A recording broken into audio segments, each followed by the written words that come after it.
The Gabriel, most please dangerous leave man this in the life city behind. did not fall because of bullet, This a cannot rival be family, happening. This or the cannot be federal happening. government. Put your hands where I can Gabriel see Blackwood fell because he believed the only woman he'd ever loved was dead. At the height of his power, Gabriel controlled an empire that stretched across the city. His organization owned warehouses near the river, nightclubs in the wealthiest districts, transportation companies that moved more than legal cargo, and political connections that kept investigations from reaching his inner circle. Hundreds of men followed his orders without hesitation, not because he demanded loyalty loudly, but because he had built a reputation for seeing every betrayal before it happened. Gabriel was calm where other men were violent, patient where his enemies were reckless, and merciless when someone threatened what belonged to him. He rarely lost territory, money, or men in the criminal world. His name inspired obedience before he entered a room. Evelyn Hart was the only person who saw something different. She saw the exhaustion behind his controlled expression and the loneliness hidden beneath his expensive suits. She understood that Gabriel had built his empire because he feared becoming powerless, but she also saw how that fear was slowly destroying him. Evelyn loved him deeply, yet every new act of violence made that love harder to carry. She repeatedly urged him to leave the Mafia world before it consumed them both. Gabriel refused each time. He believed walking away would expose them to every enemy he had created. In his mind, greater power meant greater protection. Evelyn understood the truth before he did. Protection had become the excuse Gabriel used whenever he chose his empire over their future. Although their love remained, distance grew between them. Evelyn stopped asking about his business. Gabriel stopped explaining why armed guards followed them everywhere. The silence between them became heavier than any argument. Eventually, Evelyn decided to disappear. She could no longer remain beside a man who was building walls around her and calling them safety. Before she could leave without danger, war erupted across the city. Rival families attacked Gabriel's warehouses, homes, transportation routes, and political allies. Within weeks, he lost trusted soldiers, relatives, money, and territory. Every strike weakened the empire he once believed was untouchable. Then a vehicle connected to Evelyn exploded during an attack. The wreckage was nearly unrecognizable. Personal belongings found near the scene convinced Gabriel that she had been inside. What he did not know was that Evelyn had already escaped and entered protected life under another identity. She believed Gabriel knew she had survived but had chosen not to find her.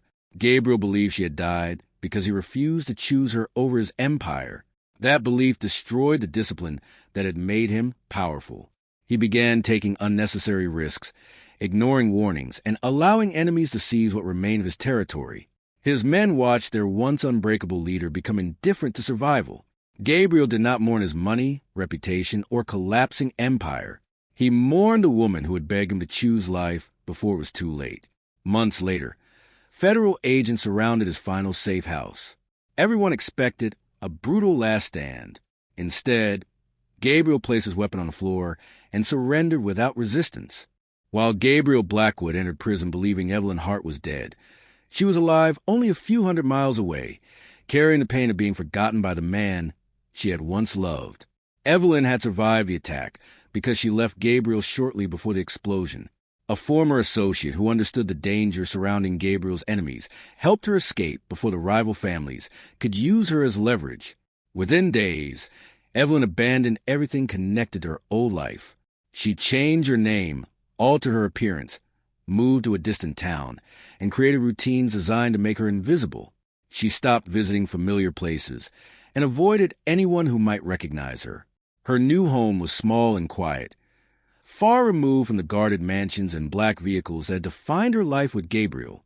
She told herself that the silence represented freedom, but most nights it felt more like emptiness. Evelyn avoided reports about Gabriel because every headline reopened wounds she was trying to bury. She believed he had chosen his empire over her when she begged him to leave. When no one came searching, she assumed his pride and criminal power had mattered more than their relationship. She did not know that false evidence had convinced Gabriel she was dead. Evelyn found work at a community medical center, helping families affected by domestic violence, gang activity, and poverty. She understood the fear in their faces because she had once lived surrounded by armed men and invisible threats. Her co-workers admired her strength and independence, but none of them understood why she kept everyone at a distance. She refused every opportunity for romance because part of her heart remained trapped in the life she had escaped. Inside an old novel, she kept one photograph of Gabriel taken before violence had completely hardened him. On lonely evenings, she considered contacting him. Each time, she stopped herself, convinced that return would drag her back into the world she had fought to leave. Then news reached her that Gabriel had surrendered to federal authorities. The public believed the government had finally defeated the infamous Mafia King. Evelyn believed his empire had collapsed because he had become careless and weak. She felt angry that he had destroyed his own future, yet relieved that he could no longer lead the violent organization that had separated them. She never understood that Gabriel had surrendered only after believing she was gone forever. Years passed without contact. Evelyn created a stable life and tried to accept that their story had ended. Still, freedom never felt complete because she had escaped Gabriel's world without escaping her love for him. Neither of them knew the truth. Gabriel believed Evelyn had died because of his choices, while Evelyn believed he had allowed her to disappear without trying to find her. During those years, several former members of Gabriel's organization quietly rebuilt their influence. They were no longer interested in territory or criminal profit. They were preparing an attack designed to bring the entire city to its knees. One evening, Evelyn looked up at a television inside the medical center and saw breaking news of coordinated explosions across Gabriel's former city. Then the screen showed the terrorist leader's face, and Evelyn recognized him from Gabriel's past. Years after the coordinated explosions appeared on Evelyn's television screen, Gabriel Blackwood remained locked inside a maximum security federal prison, unaware that she was still alive. The government believed Gabriel was serving his sentence. The truth was darker. He had been waiting for death inside a locked cell. He lived in complete isolation, avoiding both inmates and guards whenever possible. The feared Mafia King, who had once commanded hundreds of loyal men, no longer showed interest in control, reputation, or survival. Gabriel refused visitors, rejected legal appeals, and ignored every opportunity to reduce his sentence. His attorneys eventually stopped contacting him because he made it clear that freedom no longer held any value. Prisoners occasionally challenged him because of his former reputation. Gabriel defended himself only when necessary, ending each confrontation without anger or pride. He never tried to establish authority over the prison population. His emotional emptiness frightened people more than his violence ever had. Prison officials noticed that Gabriel had no plans for release. He followed orders, accepted punishment without resistance, and treated every passing year as another debt he owed. Inside his cell, he kept old newspaper reports about Evelyn's supposed death. The photograph had faded, but the guilt remained sharp. She had warned him that the mafia world would eventually destroy everything they loved. Gabriel had refused to listen because he believed power could protect them. Now he blamed himself for Evelyn's death and every innocent life lost during the war. Prison was not captivity to him. It was a punishment he believed he deserved. Outside the walls, the city faced a new nightmare. Coordinated attacks targeted government buildings, transportation systems, and communication centers. Investigators discovered that the terrorists were moving through abandoned tunnels and hidden routes once connected to Gabriel's smuggling network. The FBI identified Silas Kane as the likely mastermind.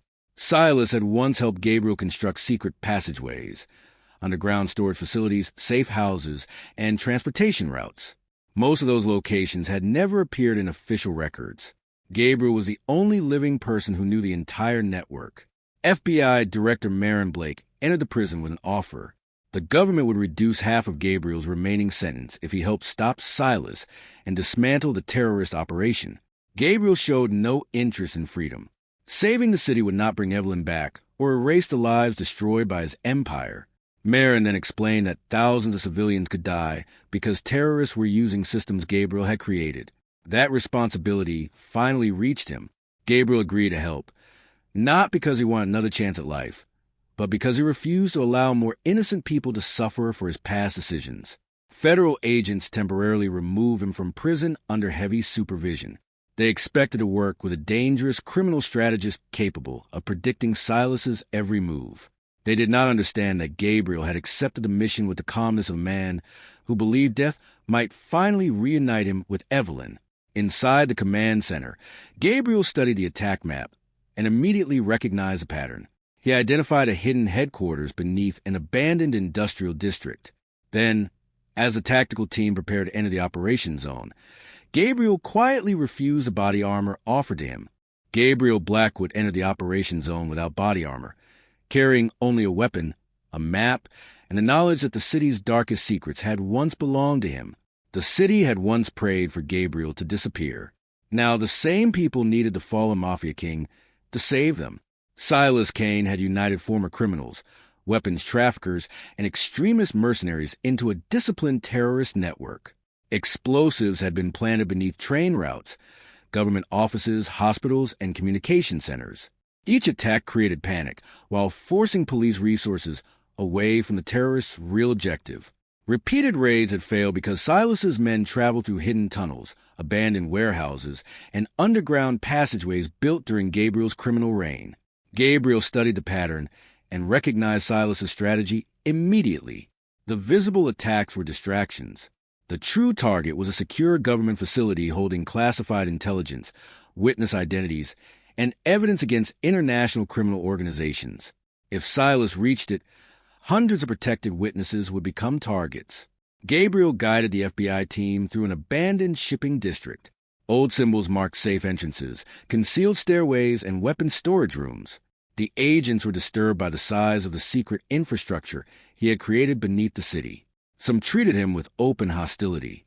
One agent suggested that Gabriel's Italian-American heritage made criminal violence part of his nature. FBI profiler Nolan Pierce rejected the prejudice immediately. He understood that Gabriel's crimes came from his choices, not his ethnicity, and that blaming an entire community only allowed individual criminals to hide behind stereotypes. Gabriel offered no defense. He believed hatred was another punishment he deserved. During each raid, he positioned himself where the danger was greatest. He crossed exposed corridors first, entered unsecured rooms alone, and refused treatment when flying debris cut his shoulder. Nolan quickly realized Gabriel was not behaving like a prisoner trying to earn freedom. He was behaving like a man searching for an honorable place to die. Following Gabriel's directions, the team entered an underground communications center beneath a ruined warehouse. Before they could disable the transmitters, Silas's fighters emerged from concealed rooms and opened fire. Gabriel pulled two agents behind cover and redirected the team through a maintenance tunnel. A bullet tore through his side, but he refused evacuation. He continued toward the route leading to Silas's main compound, leaving a trail of blood across the concrete floor. The city's only hope was a man who did not care whether he survived long enough to save it.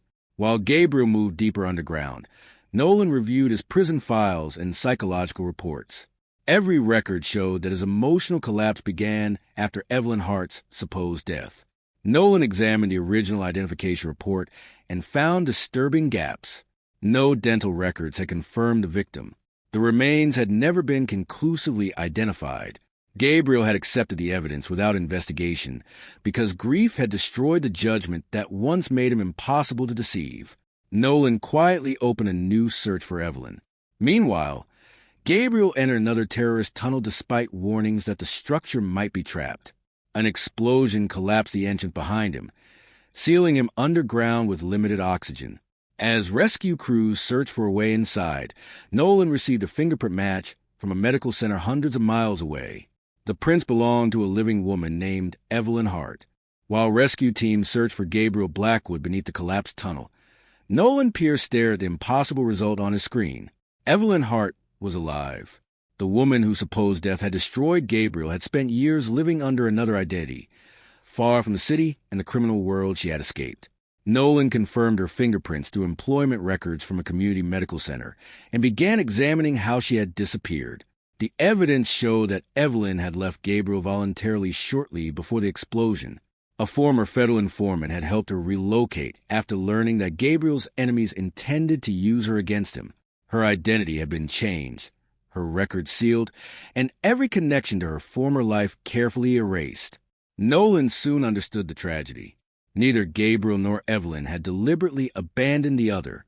Their separation had been created by false evidence, wounded pride, grief, and people who benefited from keeping them apart. With Gabriel's oxygen running out, Nolan traveled to Evelyn's town under federal protection. Evelyn refused to discuss Gabriel at first. She believed the FBI had found her only because it wanted emotional control over a former criminal. She had spent years convincing herself that Gabriel had chosen his empire and had never cared enough to search for her.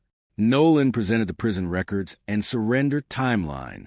Gabriel had surrendered only days after investigators declared Evelyn dead. He had later rejected every appeal, refused every opportunity for early release, and blocked his attorneys from challenging his sentence. Evelyn slowly realized that he had not chosen prison over her. He had chosen punishment because he believed his decisions had caused her death. The discovery shattered the explanation she had used to survive. For years, she had carried anger because it felt safer than grief. Now she understood that Gabriel had spent those same years mourning a woman who was still alive. Nolan explained the terrorist crisis and Gabriel's role in the operation. He described how Gabriel had refused body armor, ignored his injuries, and entered unstable tunnels without protecting himself. His actions showed that he had agreed to save the city without expecting to return. Evelyn initially refused to become part of the criminal world again. She feared that contacting Gabriel would reopen emotions she had buried and restore the violent man she had escaped. Nolan made the distinction clear. The city did not need Gabriel's empire. It needed his intelligence, courage, and willingness to survive long enough to stop Silas Kane. Evelyn watched live coverage from the attack site. Wounded agents were carried from the underground passageways, while emergency crews struggled to reach Gabriel. She learned that he had remained behind to prevent Silas's men from escaping. The emotional walls she had built began to collapse. Evelyn finally agreed to contact him, but only if surviving the mission became the beginning of a lawful life rather than the rebirth of his criminal empire. Nolan arranged a secure communication channel as rescue teams established a weak signal inside the tunnel. Deep underground, Gabriel lay wounded in the darkness as a broken receiver came alive beside him. Then he heard Evelyn's voice and believed death had finally begun creating beautiful hallucinations. Deep beneath the collapsed tunnel, Gabriel Blackwood remained trapped beneath broken concrete and twisted steel. Blood soaked through his clothes. The air was growing thinner, and every breath required more strength than the last. Then Evelyn's voice came through the damaged communication device. At first, Gabriel believed grief had finally created the illusion he had wanted for years. He had imagined hearing her during countless nights in prison, but this time the voice knew details no hallucination could invent. Through Nolan Pierce, Evelyn referred to memories known only to them. She recalled the hidden photograph she had once kept inside an old novel and the promise Gabriel had made before power consumed his life. The truth became impossible to deny. Evelyn was alive. The realization broke through years of guilt, grief, and self-hatred. Gabriel had spent nearly a decade punishing himself for her death, while Evelyn had lived believing he had chosen not to search for her. She explained that she had disappeared because he repeatedly refused to abandon the Mafia world. She had believed distance was the only way to protect herself from the violence surrounding him. Gabriel finally understood that his obsession with power had destroyed their trust even without taking her life. He had called it control protection, but Evelyn had experienced it as another prison. She offered no immediate forgiveness and made no promise about their future. She gave him something more important, a reason to survive and prove that he could choose a different life. Gabriel's injuries remained critical, but his behavior changed immediately. The calm, strategic mind that had once terrified the criminal underworld returned. He studied the tunnel walls, remembered the original construction plans, and identified an emergency ventilation route hidden behind a reinforced maintenance panel. Using the weak signal, Gabriel guided rescue crews toward an alternate entrance. Agents broke through moments before the remaining tunnel collapsed. Doctors attempted to remove him from the operation, but Gabriel refused to abandon the mission while Silas Kane remained free. This time, he was not moving forward because he wanted to die. He intended to finish the mission and return to Evelyn. Gabriel examined the latest attack pattern and realized Silas expected the FBI to raid the visible compound. The location was another distraction. The real command center was hidden beneath an abandoned hospital connected to the old underground network. Evelyn remained connected through Nolan, while Gabriel directed the operation. Then intelligence officers intercepted communications, revealing that Silas knew the FBI had found her. His men were already searching for Evelyn. Nolan immediately moved her to a secure location, but Gabriel recognized the strategy. Silas was repeating the method used during the Mafia War. Destroy Gabriel emotionally before attacking him physically. The government had expected Evelyn's voice to awaken Gabriel's love.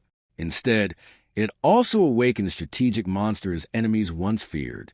Gabriel warned the FBI that the assault beneath the hospital had already begun. Seconds later, security footage showed armed men entering Evelyn's supposed safe house, and Nolan realized someone inside the FBI had leaked her location. Gabriel Blackwood once became dangerous to protect an empire.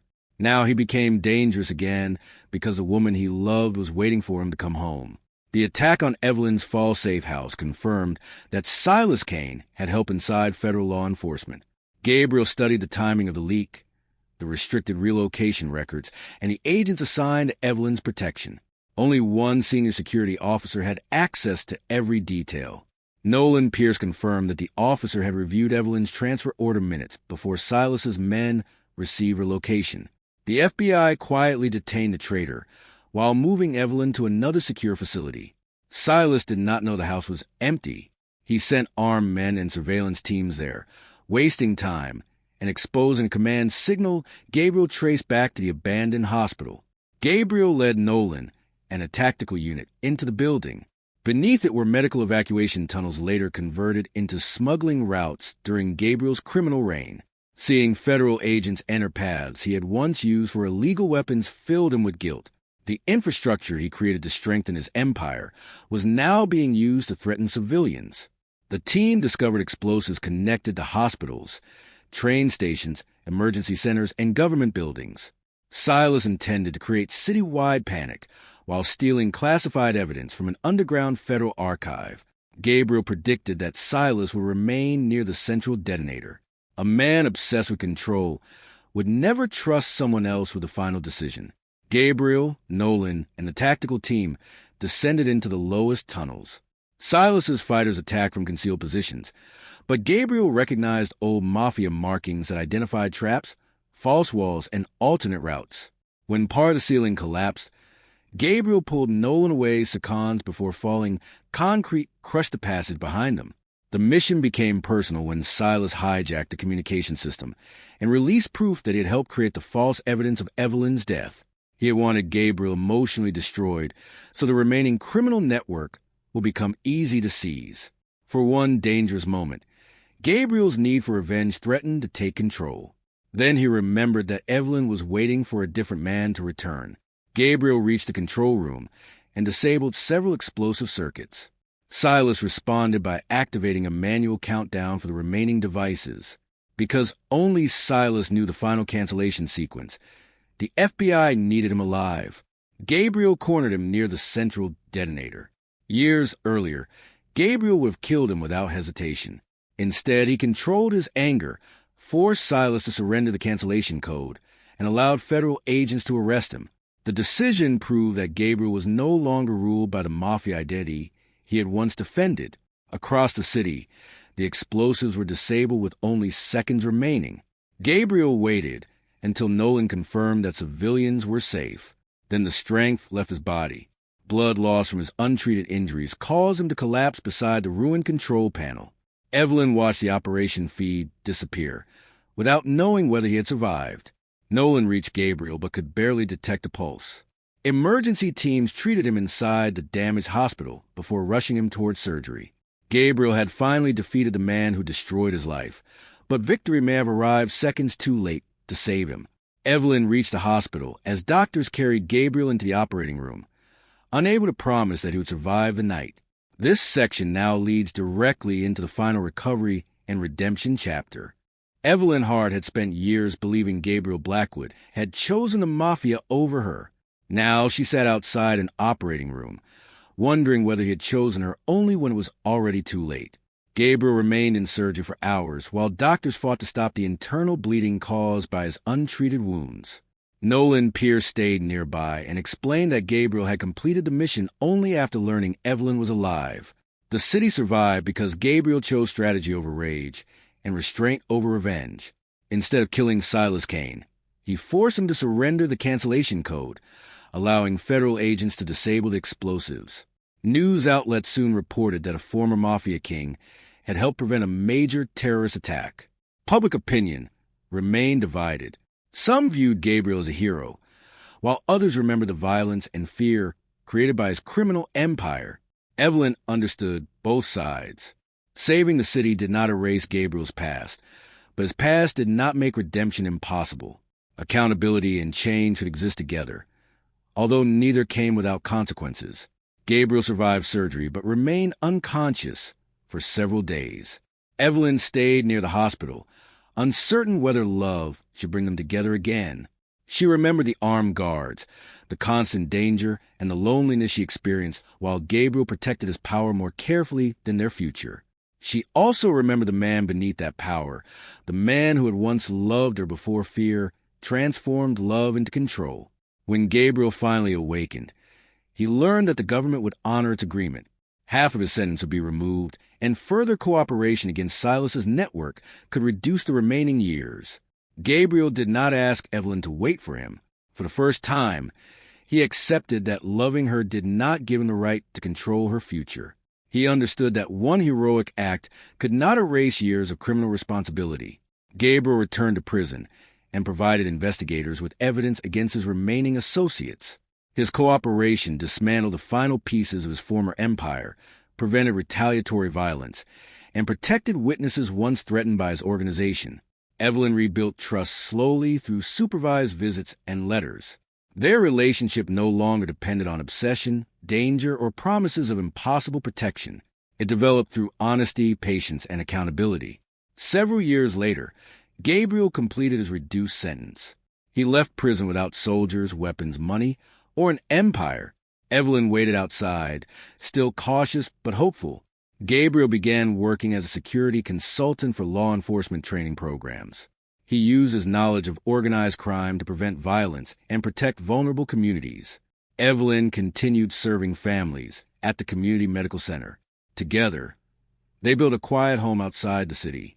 Gabriel learned to protect Evelyn without controlling her. Evelyn learned that forgiveness did not require forgetting what happened. They eventually married in a small private ceremony without armed guards, criminal leaders, or political deals. Nolan attended as a man whose investigation had reunited them. Gabriel had lost his empire, freedom, and reputation. Only after losing everything had he become worthy of the love he once failed to protect.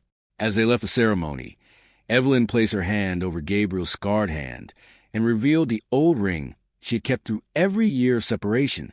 The touch that once awakened the dangerous Mafia King now calmed the man who had finally come home for love.